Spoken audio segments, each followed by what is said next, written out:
mic's not quite there yet. There I am. Okay. On behalf of the Santa Clara Performing Arts Foundation, let me welcome you and thank you very much for coming and being approximately on time. Half the people we're expecting are not here, but it's certainly not fair for the people who are here for us to wait any longer. So I thank you for your indulgence and your flexibility and your willingness to kind of just wait. So tonight is intended as more of a social get-together, everybody get to know each other than anything else. And so we're pretty informal on purpose. The way in which we're structuring the evening is to give you all an opportunity to chat with each other. We have some refreshments which we'll let you out shortly. We have various performers that will be doing what we're calling tidbits, which are just samplings of their work. For those of you that came to our first event, it became so clear to us that people were really enjoying learning about each other, getting to know each other, that we then decided, and Joe Sugg, we have to thank for setting the idea in motion, we decided to have a social with what we're calling performance tidbits. So we're going to have some displays on the screen. People have brought banners, and then we've got some live performances.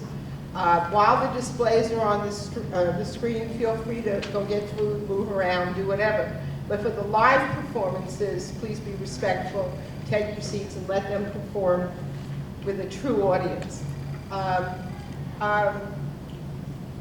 Carol, where's Carolyn? I lost Carolyn. I think she's right behind me. Carolyn's going to talk a little bit about the foundation and what we're doing in the foundation. And then later on, as the other people, we're expecting a number of dignitaries. And as they show up, where we have a break between performances, Carolyn will introduce them.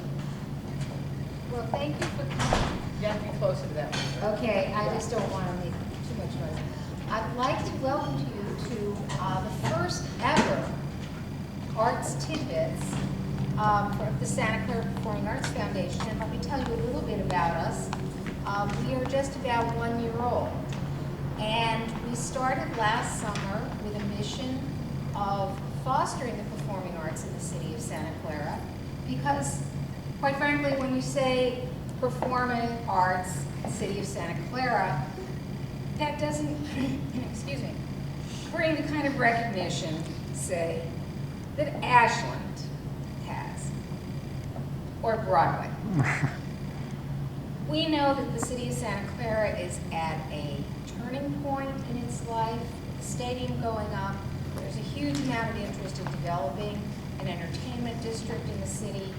This has been a vision that the city's had for 50 years. It's been in general plans. So what we wanted to do is make sure that the local arts were visible and were true partners in developing the city of Santa Clara's arts and entertainment district. And part of that is fostering those performing arts groups. Okay, and as Arlen mentioned, I guess it was January, the end of January, we had our first Arts Summit, our Arts Roundtable, and we're here today having this event because this was your idea.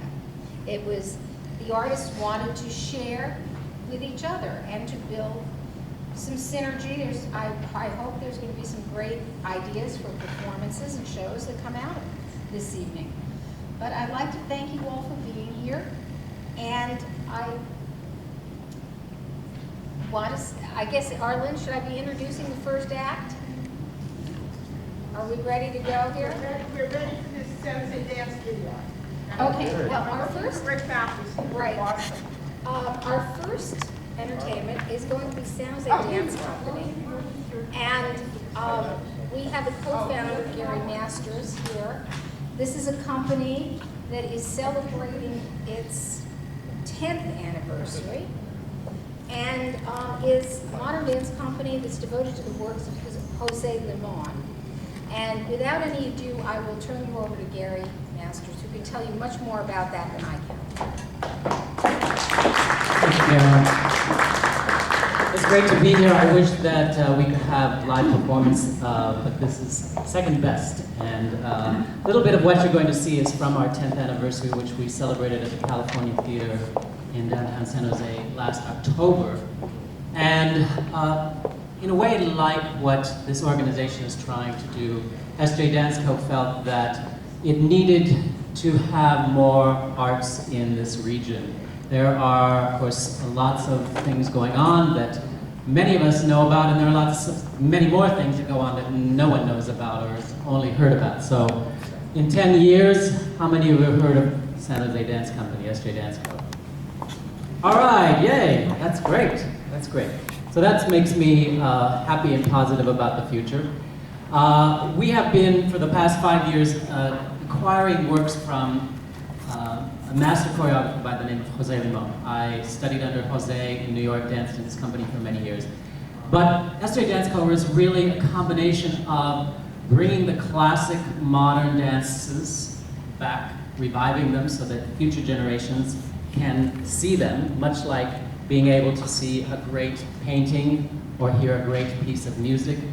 We can see a great work of art that was created in dance in 1950s or 40s or 30s or earlier. Along with that, we have resident choreographers, myself being one of them. And so we have contemporary work that is being created now that is about where we stand and sit and our view of the world right now. And we have these wonderful works by Jose Limon and in the future works by other great choreographers from the past that will give us a link to our heritage, not just in dance, but in life. So what you're going to see is a little snippet from last year's 10th anniversary. It was called Shakespeare Dances. The epicenter of the evening was really Jose Limon's most famous work, the Maurice Pavon, based on Othello. And the new works that were created for that evening were all inspired by something of Shakespeare, either sonnets or other plays of Shakespeare's or characters. So I guess hit it, Coco.